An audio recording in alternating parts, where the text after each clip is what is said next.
if I took the square root of 3 times the square root of 3, I would get the square root of 9, which is equal to 3. If I took the square root of 8 times the square root of 8, I would get the square root of 64, which is 8. If I took the square root of 12 times the square root of 12, I would get the square root of 144, which is 12. okay, so hopefully you noticed in that little process that anytime you take a square root times itself, all you end up with is what's underneath that radical. Okay? So that's the process of rationalizing. I need to get rid of a square root 5. So I'm going to multiply by the square root of 5 over the square root of 5. Now, I'm doing that because what is the square root of 5 over itself equal to? What is x over x equal to? 1. What's the square root of 5 over the square root of 5 equal to? 1. Anytime you have the same numerator and denominator, that's 1. So I'm really multiplying it by 1 because you can't just multiply it by something because you want to. This is equal to 1. Okay? So I'm going to change the look of it though.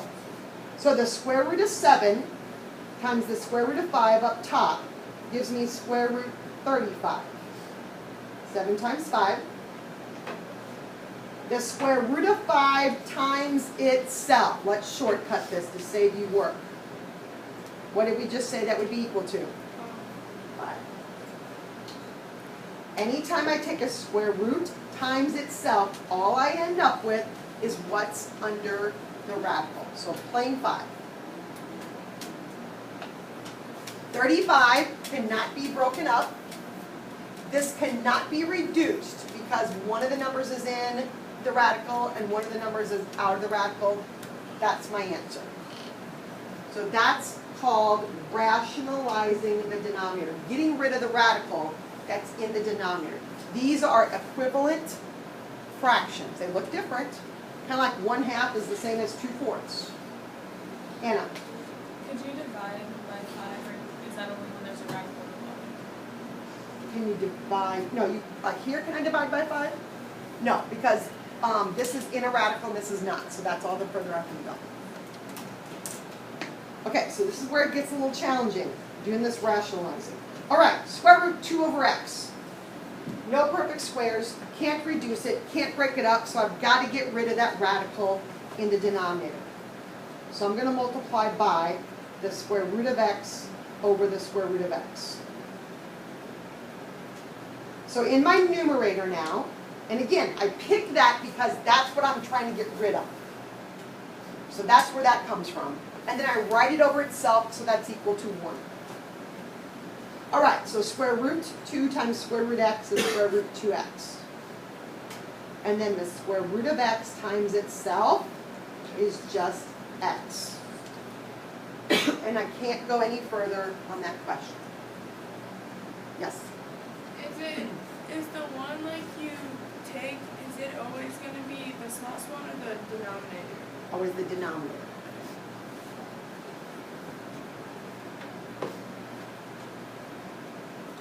All right, so this one. No perfect squares. Cannot reduce 2/7. I can't break up 2, can't break up 7. So I have to rationalize. So I'm going to multiply it because I'm trying to get rid of the 7, the square root of 7. I'm going to multiply by the square root of 7 over itself, always over itself. So in my numerator, square root 2 times square root 7 is square root 14. In my denominator, I'm going to do 2 steps here. I have my 4 that's on the outside comes over. The square root of 7 times itself is just 7. And then I get the square root of 14 over 28. Cannot reduce because one of the numbers is in the radical, one of them is out of the radical. They either have to both be in or both be out.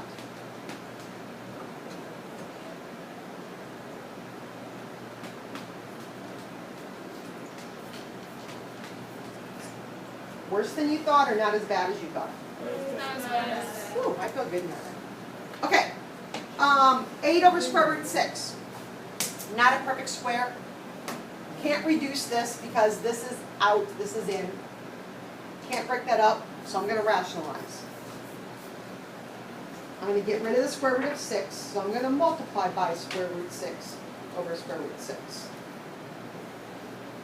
Now be careful, because in the numerator, you're not going to get 48. You're going to get 8 times square root 6 is 8 square root 6. And then the square root of 6 times itself is just 6.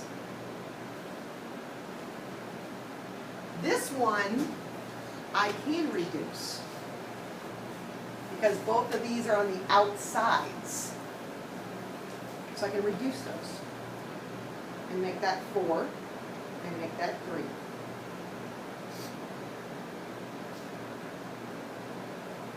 So 4 square root 6 over 3.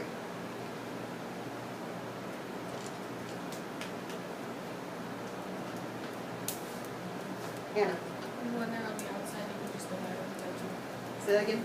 When they're on the outside, you can just divide it by 2. Yeah, are a common factor.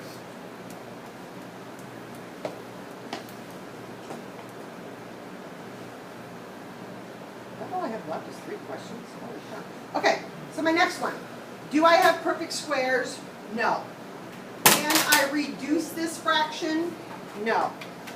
Can I break the denominator? I could break up the numerator if I want, but I'm going to save myself some work and do it only once. So the radical is still there. So I'm going to multiply by square root 3x over square root 3x.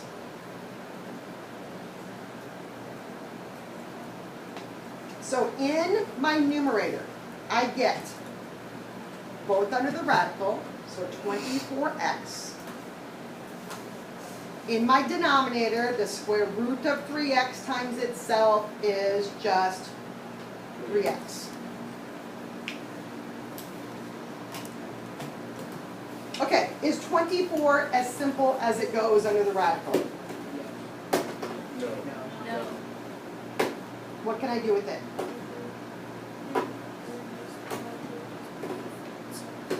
Four times 6? It has a square. The way I wrote that, I haven't done that at all with you guys, but that's how I would do it probably with my advanced algebra, my algebra 2 after we've done this for a while. So if you can do that or don't even have to write it, that's fine. I've been writing it the long way, so I'm going to go ahead and write it that way. I apologize, I probably should have done that. But certainly any steps that you can shorten for yourself, you know what you're doing, do it. So I can break up my 24, so the square root of 4 is 2, the square root of 6x I don't know, over my 3x.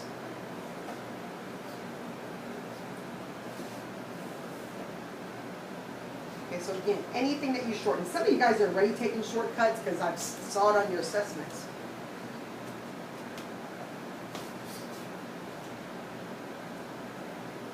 Okay, can I reduce this fraction? Or do I have perfect squares? No. Can I reduce the fraction? No. Could I break it up? I could take 12 and break it up, but I think that it would probably be easier just to rationalize it right from the start. Okay? A couple different ways you could do it.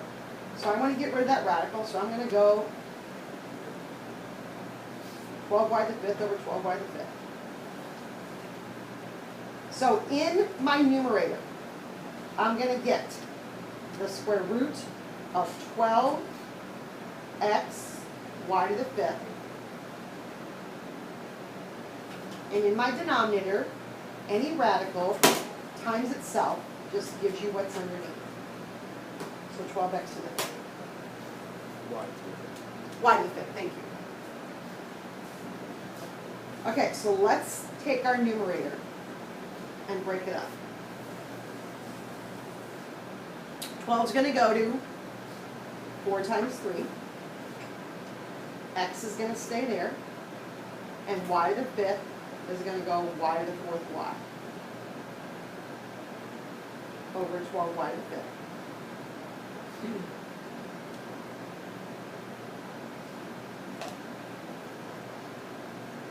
So I'm going to have the square root of 4 is 2. The square root of 3 I don't know. My x is going to stay. The square root of y to the 4th. 4 divided by 2 is 2. And y is going to stay. And then my denominator is not changing. This is a big one. And I can go one more step. I can reduce this. So I can do two things. 2 into 12. And what do I end up with on my y's? And where? Drew. Y to the third. All right. So that cancels. We're going to subtract. And that makes that a 3. So I get, what do I have left up top? Just that radical, I think. 3xy, 6y to the third. For my final answer. That's a biggie.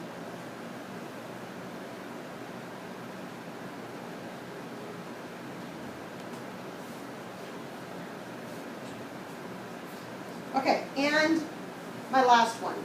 Oh, which way do I want to take you on this one?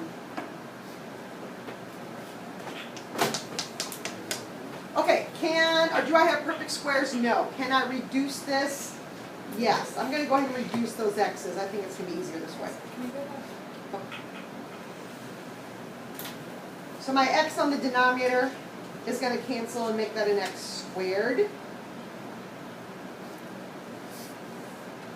Which then gives me a perfect square.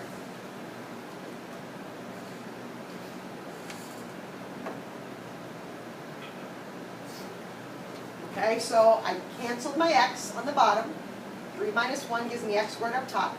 That then has a perfect square, so I took it out, left my 5 and 18. So now I'm going to rationalize. Square root 18 over square root 18, and I get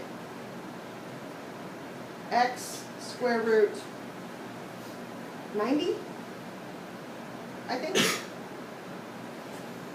over 18. 0, 4, that's 90, yes. And then 90, I would use my chart, and I would break that up to 9 times 10.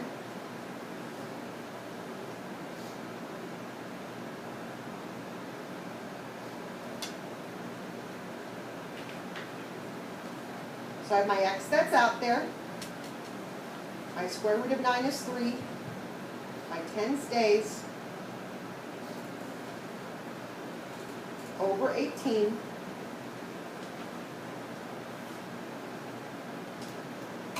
And then I can reduce that.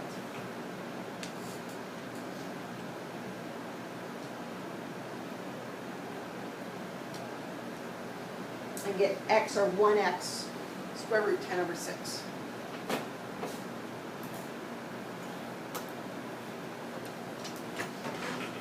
really like this. So not as bad as you thought? Good, I'm going to make it sound really awful next class, so then it just seems really easy. Is that working? Does that work?